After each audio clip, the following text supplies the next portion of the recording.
បាទសួស្តីបងប្អូនទាំងអស់គ្នាបាទស្វាគមន៍សម្រាប់ការចូលមកកាន់ Channel របស់ខ្ញុំសាជាថ្មីបាទសម្រាប់វីដេអូថ្ងៃនេះគឺខ្ញុំនឹងមក review បង្ហាញជូនទៅដល់បងប្អូនទាំងអស់គ្នាពាក់ព័ន្ធជាមួយនឹងការរកលុយនៅលើ app មួយដែលជា app របស់បរទេសហើយ app នេះគឺយើងអាចរកលុយបានពិតប្រាកដមែនហើយចំពោះការដកលុយគឺយើងអាចដកលុយចូលទៅក្នុងគណនី PayPal ហើយយើងដកចេញពី app នេះគឺចំនួនចាប់ពី$1ឡើងទៅគឺយើងអាចដកបានហើយបាទចំពោះបងប្អូនទាំងអស់គ្នាដែលបានធ្វើការបង្កើតគណនី PayPal ហើយយើងមិនទាន់មានលុយដាក់នៅក្នុងគណនីរបស់យើងណាចឹងបងប្អូនអាចលេងជាមួយ app នេះទៅបាទចឹងនៅពេលដែលយើងដកលុយចាប់ពី$1បានគឺយើងអាចតម្កល់លុយនៅក្នុងកុង PayPal របស់យើងបានហើយព្រោះថា PayPal បើសិនបើយើងអត់មានលុយចរាចរណ៍ឬក៏អត់មានលុយតម្កល់នៅក្នុងនឹងយូរពេកទេគឺគេនឹងបិទគណនីរបស់យើងចោលតែម្ដងបាទចឹងបងប្អូនអាចដំឡើង app នេះហើយយើងអាចរកលុយជាមួយ app នេះតាមរយៈការលេងហ្គេមដើម្បីតម្កល់លុយនៅក្នុងកុង PayPal របស់យើងបានបាទចឹងសម្រាប់បងប្អូនទាំងអស់គ្នាដែលចាប់អារម្មណ៍លេងជាមួយ app មួយនេះគឺបងប្អូនអាចតាមដានទស្សនាវីដេអូរបស់ខ្ញុំតាំងពីដើមរហូតដល់ចប់និងបងប្អូនទាំងអស់គ្នានឹងដឹងពីរបៀបនៃការចុះឈ្មោះលេងនិងពីរបៀបនៃការរកលុយជាមួយ app នេះតែម្ដងបាទឥឡូវចូលទៅមើលពីរបៀបនៃការចុះឈ្មោះនិងដំឡើង app នេះលេងនៅលើទូរស័ព្ទដៃរបស់យើងទាំងអស់គ្នាបាទចឹងដើម្បីដំឡើង app នេះបានសម្រាប់បងប្អូនទាំងអស់គ្នាដែលកំពុងតែតាមដានទស្សនាវីដេអូរបស់ខ្ញុំបាទចឹងបងប្អូនទាំងអស់គ្នានឹងឃើញសញ្ញាព្រួយនេះមួយបាទចឹងបងប្អូនទាំងអស់គ្នាគ្រាន់តែចុចលើសញ្ញាព្រួយនេះមកបន្តមកទៀតគឺវានឹងបង្ហាញបងប្អូនទាំងអស់គ្នាជាមួយទម្រង់បែបនេះបាទហើយបន្តមកទៀតបងប្អូនចូលមករកពាក្យដែលខ្ញុំនឹងសរសេរថាចុចលើ link ដើម្បីធ្វើការចុះឈ្មោះបាទចឹងបងប្អូននឹងឃើញ link ពណ៌ខៀវៗខាងក្រោមនេះមួយបាទចឹងបងប្អូនគ្រាន់តែចុចលើ link នេះមកគឺវានឹងនាំបងប្អូនចូលមកដល់ក្នុងទម្រង់នៃការដំឡើងជាមួយនឹងកម្មវិធីនេះតែម្ដងបាទជំហានបន្ទាប់បងប្អូនគ្រាន់តែចុចលើពាក្យថា installឬក៏បើសិនមកទូរស័ព្ទដៃរបស់បងប្អូនទាំងអស់គ្នាដំណើរការដល់អក្សរខ្មែរគឺវានឹងលោតពាក្យថាដំឡើងមកចឹងបងប្អូនគ្រាន់ចុចពាក្យថាដំឡើងមកហើយយើងរងចាំប្រហែលជា1នាទីឬក៏អត់ដល់ទេបើសិនមកអ៊ីនធឺណិតរបស់យើងដើរលឿនណាព្រោះថាកម្មវិធីនេះមេវាតែទំហំវាគឺតូចតែប៉ុណ្ណោះបាទចឹងបងប្អូនដំឡើងវាមកនៅពេលវាដំឡើងពេញគឺវានឹងលោតពាក្យថា open បាទចឹងបងប្អូនគ្រាន់ចុចលើពាក្យថា open មកគឺវានឹងនាំយើងចូលមកក្នុងកម្មវិធីនេះតែម្ដងបាទចឹងជំហានបន្ទាប់គឺគេតម្រូវបងប្អូនទាំងអស់គ្នាធ្វើការជ្រើសរើសជាភាសានិងរូបិយប័ណ្ណវត្ថុបាទចឹងភាសាគឺមានភាសាបារាំងអេស្ប៉ាញរុស្ស៊ីនិងភាសាអង់គ្លេសបាទចឹងបងប្អូនអាចជ្រើសយកភាសាមួយណាក៏បានដែរបាទចឹងសម្រាប់ខ្ញុំជ្រើសយកភាសាអង់គ្លេសព្រោះថាយើងទូខ្ញុំអត់សូវខ្លាំងអង់គ្លេសប៉ុន្តែយើងអាចយល់បានខ្លះៗដែរបាទចឹងយើងចុចលើភាសាអង់គ្លេសបន្តទៅយើងចុចទៅលើរូបិយប័ណ្ណវត្ថុគឺមានលុយយូរ៉ូឬក៏លុយអេស្ប៉ាញលុយរុស្ស៊ីជាដើមទៅចឹងយើងអាចជ្រើសយកលុយដុល្លារមកព្រោះថាប្រទេសរបស់យើងក៏ប្រើប្រាស់ដុល្លារទលំទលាយដែរបាទបងប្អូនជ្រើសយកលុយដុល្លារមកបាទយើងចុចវាឲ្យលោតចេញចឹងមកបាទបងប្អូនឃើញទម្រង់ចឹងហើយជំហានបន្ទាប់បងប្អូនក៏លេចមើលខាងក្រោមបងប្អូននឹងឃើញពាក្យថា continue បាទចឹងបងប្អូនគ្រាន់តែចុចលើពាក្យថា continue នេះមកគឺបងប្អូននឹងឃើញទម្រង់បែបនេះបាទចឹងបងប្អូនមកដល់ទម្រង់នេះជាទម្រង់មួយដែលតម្រូវយើងធ្វើការចុះឈ្មោះជាមួយវាបាទចឹងដើម្បីចុះឈ្មោះជាមួយវាបានគឺយើងអាចចុះឈ្មោះបានពីររបៀបរបៀបទី1យើងអាចចុះឈ្មោះតាមរយៈ Facebook account របស់យើងហើយរបៀបទី2គឺយើងអាចចុះឈ្មោះតាមរយៈ Google account របស់យើងបាទចឹងបងប្អូនអាចចុះឈ្មោះតាមរយៈមួយណាក៏បានដែរបាទចឹងបងប្អូនគ្រាន់តែចុចលើ Facebook មកគឺបងប្អូននឹងអាចធ្វើការចុះឈ្មោះជាមួយនឹងកម្មវិធីនេះតាមរយៈ Facebook របស់យើងនេះគឺអត់ពិបាកទេហើយសម្រាប់បងប្អូនទាំងអស់គ្នាដែលចង់ចុះឈ្មោះជាមួយ Gmail account បងប្អូនគ្រាន់ចុចលើ Gmail account មកហើយមុននឹងធ្វើការចុះឈ្មោះគឺបងប្អូនត្រូវតែចុចកន្លែងនេះជាមុនសិនបាទខាងក្រោមនេះគឺវាមានលោតសញ្ញា4ជ្រុងនេះមួយបងប្អូនចុចវាលោតចេញសញ្ញា tick ណាបងប្អូនចុចវាលោតចេញសញ្ញា tick មកគឺមានន័យថាយើងយល់ព្រមជាមួយនឹងលក្ខខណ្ឌផ្សេងៗនៅក្នុងហ្គេមហ្នឹងដែលគេបានតម្រូវឲ្យយើងហើយលក្ខខណ្ឌទាំងអស់ហ្នឹងគឺវាអត់មានបញ្ហាអីគ្រោះថ្នាក់មកដល់យើងទេបាទគឺជាលក្ខខណ្ឌសមរម្យដែលយើងអាចទទួលយកបានបាទចឹងបន្ទាប់ពីបងប្អូនចុចឲ្យចេញជាសញ្ញា tick នេះហើយបងប្អូនអាចជ្រើសរើសវិធីនៃការចុះឈ្មោះរបស់យើងអញ្ចឹងខ្ញុំចង់ចុះឈ្មោះតាមរយៈ Google account ខ្ញុំសូមបញ្ជាក់បងប្អូនថាសម្រាប់បងប្អូនទាំងអស់គ្នាដែលអត់មាន Gmail account ទេបងប្អូនអាចចុះឈ្មោះតាមរយៈ Facebook account ទៅព្រោះថាអត់ពិបាកទេបងប្អូនគ្រាន់ចុចលើ Facebook នេះមកគឺវានឹងឲ្យយើងធ្វើការជ្រើសរើសជាមួយ Facebook របស់យើងហើយឥឡូវខ្ញុំចង់ចុះឈ្មោះជាមួយ Gmail account ខ្ញុំចុចកន្លែងពាក្យថា Google បន្តមកទៀតគឺវានឹងបង្ហាញបងប្អូនទាំងអស់គ្នាជាមួយទម្រង់បែបនេះបាទអញ្ចឹងមានន័យថាយើងបានធ្វើការចុះឈ្មោះរួចរាល់ហើយជាមួយវាឃើញថានៅពេលយើងចុះឈ្មោះដំបូងគឺយើងទទួលបានកាក់ចំនួន200កាក់ហើយបន្តិចទៀតនេះគឺខ្ញុំនឹងបង្ហាញបងប្អូនថាតើ200កាក់ហ្នឹងគឺយើងអាចដូរបានជាលុយប៉ុន្មានបាទអញ្ចឹងសម្រាប់200កាក់នេះគឺបានតែបងប្អូនទាំងអស់គ្នាចុះឈ្មោះតាមរយៈ link អ្នកដែលនាំតែប៉ុណ្ណោះបាទឥឡូវខ្ញុំនឹងបង្ហាញបងប្អូនទាំងអស់គ្នាពីរបៀបនៃការរកលុយជាមួយវាតែម្ដងបាទឥឡូវខ្ញុំនឹងបង្ហាញបងប្អូនទាំងអស់គ្នាពីរបៀបនៃការរកលុយទី1ជាមួយ app នេះវិញម្ដង បាទអញ្ចឹងចំពោះគោលការណ៍នៃការរកលុយជាមួយ app មួយនេះគឺតម្រូវបងប្អូនទាំងអស់គ្នាសន្សំជាកាក់អញ្ចឹងបងប្អូននឹងឃើញកាក់ខាងលើនេះហើយកាក់ពណ៌លឿងហ្នឹងបាទបងប្អូនសន្សំជាកាក់ហ្នឹងដើម្បីទៅបដូរជាទឹកប្រាក់បាទអញ្ចឹងដើម្បីរកកាក់នេះជំហានទី1គឺបងប្អូនអាចធ្វើការ check in បាទបងប្អូនឃើញរូបកាដូខាងលើនេះគឺជារូបដែលយើងអាចធ្វើការ check in អញ្ចឹងមួយថ្ងៃគេឲ្យយើងធ្វើការ check in បានម្ដងបាទអញ្ចឹង check in ហើយកាក់គឺនឹងទទួលបានខាងក្រោមនេះអញ្ចឹងនៅពេលបងប្អូន check in ជារៀងរាល់ថ្ងៃកាក់ហ្នឹងគឺវានឹងឡើងតាមការ check in របស់បងប្អូនជារៀងរាល់ថ្ងៃแล้วថ្ងៃទី1គឺយើង check in បានចំនួន1កាក់អញ្ចឹងយើងចុចមកចុចរូបកាដូមកហើយបន្តមកទៀតគឺបងប្អូននឹងឃើញគឺយើងទទួលបាន1កាក់គេលោតសញ្ញាគ្រីសមានន័យថាថ្ងៃនេះគឺយើងបានធ្វើការ check in រួចរាល់ហើយអញ្ចឹងសម្រាប់ថ្ងៃទី2បងប្អូនចុចលើកាដូរហូតមករហូតដល់បងប្អូន check in យូរគឺយើងទទួលបានចំនួន16កាក់បាទអញ្ចឹងយើងចុចឲ្យជាប់ជារៀងរាល់ថ្ងៃណាបើបងប្អូនអត់ចុចជារៀងរាល់ថ្ងៃទេគឺវានឹងលោតចូលមក check in នៅថ្ងៃទី1វិញម្ដងបាទអញ្ចឹងនេះគឺជាគោលការណ៍នៃការ check in អញ្ចឹងឲ្យបងប្អូនទាំងគ្នាចុចជារៀងរាល់ថ្ងៃមកបើសិនមកបងប្អូនទាំងគ្នាខកខាននៅការចុចនៅថ្ងៃណាមួយគឺវានឹងលោតឲ្យយើងមកចុច check in ថ្ងៃទី1វិញបាទអញ្ចឹងវាធ្វើយើងខាតកាក់របស់យើងណ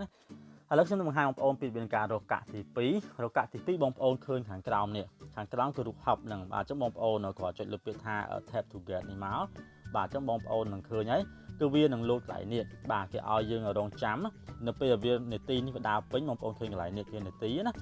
នៅពេលនាទីដើរពេញគឺយើងទទួលបានកាក់លើកន្លែងនេះចុចពាក្យថា OK សិនបាទជំហានដំបូងគឺគេណែនាំយើងអញ្ចឹងហើយបាទនៅពេលនាទីនេះគឺនាទីគេវាលោតចប់គឺបងប្អូនទទួលបានកាក់ចាប់ពី1កាក់រហូតដល់4កាក់អញ្ចឹងនៅពេលវាលោតចប់បងប្អូនចុច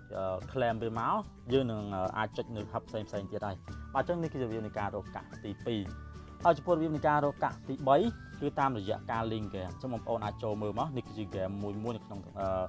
game ទាំងអស់ហ្នឹងវាមាន3ណាបាទវាមាន3 game នៅក្នុងកម្មវិធីហ្នឹងបាទកម្មវិធី Play&Earn ហ្នឹ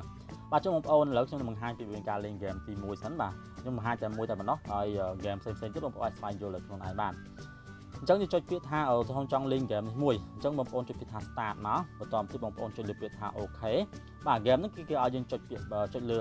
ពេតប៉ោងនេះពេតប៉ោងដែលអត់មានរូបក្របបែកណាអញ្ចឹងបងប្អូនចុចមកហើយបងប្អូននឹងឃើញនាទីវាខាងលើនេះបាទនាទីខាងលើនេះដល់ពេលនាទីនឹងលោតចប់ហើយបងប្អូនអាចចុចគ្រប់ចំនួន30ពេតប៉ោងខាងលើទេគឺបងប្អូននឹងចាញ់បងប្អូនឃើញកន្លែងគេដាក់ថាឲ្យយើងចុចឲ្យគ្រប់30ពេតប៉ោងបាទអញ្ចឹងបងប្អូនចុចមកឃើញថានៅពេលបងប្អូនចុចគ្រប់30ពេតប៉ោងហើយនាទីនឹងវាអត់ទាន់លោតចប់គឺយើងនឹងឈ្នះអញ្ចឹងបងប្អូនឃើញឥឡូវខ្ញុំឈ្នះបានហើយដាក់ថា you collect enough balloon and you won game អញ្ចឹងបងប្អូនចុចពាក្យថា OK មកបន្តទៀតគេនឹងឲ្យបងប្អូនធ្វើការមើលវីដេអូផ្សាយពាណិជ្ជកម្មហើយវីដេអូផ្សាយពាណិជ្ជកម្មហ្នឹងគឺខ្លីទេថេរវេលាវាគឺបែរជា7វិនាទីទេដល់ពេលដែលវាលោតចប់បាទពេលវាលោតចប់បងប្អូនចុចខ្វែងនេះមកគឺយើងនឹងចូលទៅលេងហ្គេមរបស់យើងវិញហើយឥឡូវពេលវាលោតចប់បងប្អូនចុចខ្វែងអញ្ចឹងមកបងប្អូនឃើញកន្លែងនេះមកយើងគេដាក់ថា count grade អញ្ចឹងបងប្អូនចង់លេងទៀតបងប្អូនចុចពាក្យ try again តែបើសិនបងប្អូនអរគ្នាចង់ចេញទៅវិញចុចពាក្យថា break មកឥឡូវបងប្អូននឹងឃើញហើយឥឡូវខ្ញុំទទួលបានកាក់បន្ថែមជាមួយនឹង game ហ្នឹងហើយបាទអញ្ចឹងនេះគឺជារបៀបនៃការរកលុយទី3ហើយសម្រាប់បងប្អូនទាំងអស់គ្នាដែលចង់ដឹងថាកាក់ហ្នឹងគឺយើងអាចដូរបានប្រមាណឥឡូវហ្នឹងបងប្អូនចូលមកកន្លែងនេះវិញបងប្អូនចូលមកកន្លែងនេះមកកន្លែងរូបដុល្លារនេះបាទអញ្ចឹងខ្ញុំនឹងបង្ហាញបងប្អូនទាំងអស់គ្នាជាមួយនឹងរបៀបនៃការរកលុយកាក់ទី4សិនចាំយើងចូលមកបង្ហាញពីរបៀបនៃការដូរលុយវិញម្ដងបាទអញ្ចឹងចំពោះការរកលុយទី4ចាំបងប្អូនចូលមកកន្លែងនេះបងប្អូនចូលមកកន្លែងនេះមកនេះកន្លែងពាក្យថា invite friend បាទអញ្ចឹងគឺការណែនាំមិត្តភ័ក្តិនៅពេលបងប្អូនណែនាំមិត្តភ័ក្តិបានច្រើនគឺបងប្អូនទទួលបានកាក់កាន់តែច្រើនជាមួយនឹង game មួយហ្នឹងហើយអញ្ចឹងបងប្អូនចុចលើពាក្យថា start នេះមកបន្ទាប់មកទៀតបងប្អូននឹងឃើញកន្លែងនេះគេដាក់ថា invite friend you will boost 200 coin បាទអញ្ចឹងនៅពេលមិត្តភ័ក្តិរបស់យើងចុះឈ្មោះតាមយើងយើងទទួលបានចំនួន200កាក់ហើយខាងលើនេះខ្ញុំសូមបង្ហាញបងប្អូនខាងលើម្ដងបាទអញ្ចឹងនៅពេលគេចុះឈ្មោះតាមយើងម្នាក់យើងទទួលបានចំនួន130កាក់ចុះបាន3នាក់យើងទទួលបានចំនួន2សេន5នាក់យើងទទួលបាន245កាក់ហើយ10នាក់ទទួលបាន4សេនអញ្ចឹងបងប្អូនអស់ឡើងលើរហូតមករហូតដល់យើងណែនាំបាន200នាក់បាន17សេន500នាក់បានចំនួន45សេនបាទអញ្ចឹងកន្លែងហ្នឹងគឺជាការណែនាំមិត្តភ័ក្តិអញ្ចឹងបងប្អូនអាចចេញវិញមកហើយសម្រាប់ការណែនាំមិត្តភ័ក្តិបងប្អូនអាចចូលកន្លែងនេះមកបងប្អូននឹងឃើញពាក្យថា copy link ឬក៏ share link អញ្ចឹងបងប្អូនចុចពាក្យថា share នេះមកគឺវានឹងបង្ហាញបងប្អូនជាមួយនឹងបណ្ដាញសង្គមផ្សេងដែលបងប្អូនធ្វើការណែនាំមិត្តភ័ក្តិបានណាមានដូចជា Telegram ក្រុម chat Messenger ឬក៏ Facebook បាទអញ្ចឹងសម្រាប់បងប្អូនដែលមាន friend ច្រើននៅក្នុង Facebook គឺខ្ញុំគិតថាអត់ពិបាកទេក្នុងការណែនាំមិត្តភ័ក្តិបាទអញ្ចឹងនេះគឺជារបៀបនៃការរកលុយទី4នៅក្នុង app មួយហ្នឹងឥឡូវខ្ញុំនឹងបង្ហាញបងប្អូនទាំងអស់គ្នាតើកាក់ហ្នឹងយើងអាចដូរលុយបានដោយរបៀបណាអញ្ចឹងបងប្អូនចូលមកកន្លែងនេះ ខាងក្រៅមាន function 4សំទោសគឺ function 3គឺកន្លែងនេះគឺរូបដុល្លារបាទកន្លែងនេះគឺជារូបអ្នកដែលគាត់ឈ្នះរង្វាន់ណារូបពៀនហ្នឹងទៅបងប្អូនចុចកន្លែងហ្នឹងមកបងប្អូននឹងឃើញជារូបដែលគាត់ជាអ្នកលេងហើយគាត់ឈ្នះរង្វាន់ឈ្នះកាក់បានច្រើនណាបងឃើញអ្នកខ្លះគេឈ្នះរហូតដល់1000កាក់800កាក់ហ្នឹងបាទអញ្ចឹងកន្លែងហ្នឹងគឺជារូបដែលអ្នកគេឈ្នះរង្វាន់ឈ្នះកាក់បានច្រើនឥឡូវកន្លែងនេះកដាលនេះបាទកន្លែងរូបដុល្លារនេះគឺកន្លែងដែលយើងអាចដូរលុយបានបាទអញ្ចឹងបងប្អូនឃើញហើយយើងអាចដកលុយតាមរយៈ Coinpayu Binance បាទអញ្ចឹងឬក៏ PayPal ក៏បានដែរបាទអញ្ចឹងបងប្អូនគ្រាន់ចុចលើពាក្យថា OK នេះមកបន្ទាប់មកទៀតបងប្អូននឹងឃើញកន្លែងនេះគឺជាចំនួនដែលយើងអាចដូរកាក់បានហើយអញ្ចឹង130កាក់គឺយើងអាចដូរបានចំនួន1សេនហើយដើម្បីដូរបានអញ្ចឹងបងប្អូនគ្រាន់ចុចលើពាក្យថា convert មកបាទ convert បានតោះតែយើងមានកាក់ខាងលើដែរមានកាក់គ្រប់ចំនួនដែរឥឡូវខ្ញុំមកមានចំនួន200កាក់អញ្ចឹងយើងចុចពាក្យថា convert មកបន្ទាប់មកទៀតបងប្អូនចុចលើពាក្យថា go to our site បងប្អូនចុចឡើងហ្នឹងមកបាទគឺវានឹងនាំយើងចូលទៅក្នុងទម្រង់នៃ VV offer បាទអញ្ចឹងកន្លែងហ្នឹងគឺជាកន្លែងយើងអាចដូរបានណាគឺឲ្យយើងធ្វើការ sign in ជាមួយសិនអញ្ចឹងបងប្អូនអាច back វិញសិនមកបាទយើង back ចូលកន្លែងសិនមកបន្តទៀតបងប្អូនចុចពាក្យថា convert ម្ដងទៀតបាទ convert ម្ដងទៀតបន្តទៀតបងប្អូនចុចពាក្យថា continue នេះមកគឺបងប្អូននឹងឃើញហើយគេដាក់ពាក្យថា successfully convert to UV coin មានថាយើងបានធ្វើការដូររួចរាល់អស់ហើយអញ្ចឹងបងប្អូនចុចពាក្យថា create មកបងប្អូននឹងឃើញកន្លែងនេះហើយពាក្យថាយើងទទួលបានចំនួន1សេនណាអញ្ចឹង130 coin យើងទទួលបានចំនួន1សេនអញ្ចឹងបើបងប្អូនទាំងគ្នាឧស្សាហ៍លេងមួយថ្ងៃយើងអាចរកបានចំនួន200ទៅ300 coin ដែរបាទអញ្ចឹងយើងសំវាមកគឺវាមិនអត់ប្រយោជន៍ទេនៅពេលយើងសំបានច្រើនគឺយើងអាចដកលុយបានហើយចំពោះរបៀបនៃការដកលុយគឺងាយស្រួលទេគឺខ្ញុំនឹងបង្ហាញបងប្អូនទាំងអស់គ្នានៅពេលខ្ញុំគ្រប់ចំនួននៃការដកលុយណាបាទអញ្ចឹងសម្រាប់ដកលុយបងប្អូនឃើញពាក្យថា withdraw បងប្អូនចុចលើវាមកបន្តទៅបងប្អូនចុចលើពាក្យថា OK មកដើម្បីបំពេញ information របស់យើងតែឥឡូវហ្នឹងគឺដោយសារតែលុយរបស់ខ្ញុំអត់ទាន់គ្រប់ចំនួនទេនៅពេលខ្ញុំគ្រប់ចំនួនដកលុយគឺខ្ញុំនឹងបង្ហាញបងប្អូនអស់គ្នាឯងគឺអាចដកលុយតាមរយៈ Coinpayu PayPal Binance ឬក៏ Amazon បាទអញ្ចឹងសម្រាប់ការដកលុយតាមរយៈ Coinpayu គឺតែ19សេនទេយើងអាចដកបានហើយឃើញថាវាល្អវាអាប់ដេតថ្មីបាទអញ្ចឹងយើងដកលុយតាម PayPal យើងដកលុយចាប់ពី99សេនឡើងទៅ Binance ក៏ដូចគ្នាដែររយៈពេលតែ 2-3 ថ្ងៃគឺលុយរត់ចូលទៅហើយបាទអញ្ចឹងនេះគឺជារបៀបនៃការរកលុយជាមួយ app មួយហ្នឹងបាទសម្រាប់បងប្អូនទាំងអស់គ្នាដែលចាប់អារម្មណ៍ហើយចង់រកលុយជាមួយ app ទាំងអស់ហ្នឹងដាក់លុយចូលក្នុងកាបូបលុយ PayPal របស់យើងបងប្អូនអាចតម្លើងវាម្នាក់មួយទៅខ្ញុំគិតថាវាអត់ប្រយោជន៍ទេគ្រាន់តែយើងលេងហ្គេមក៏បានលុយដែរបាទអញ្ចឹងចំពោះវីដេអូនេះគឺខ្ញុំសូមបញ្ចប់ទៅប៉ុណ្្នឹងហើយសូមអរគុណទៅដល់បងប្អូនអរគ្នាដែលបានចំណាយពេលដ៏មានតម្លៃតាមដានទស្សនាវីដេអូរបស់ខ្ញុំតាំងពីដើមរហូតដល់ចប់សម្រាប់បងប្អូនដែលចង់បានវីដេអូក្រោយៗពី Channel របស់ខ្ញុំសូមមេត្តាចុច Like Subscribe និងចុចរូបកណ្ដឹងដើម្បីទទួលបានវីដេអូក្រោយៗពី Channel របស់ខ្ញុំបាទសូមអរគុណសូមគោរពលា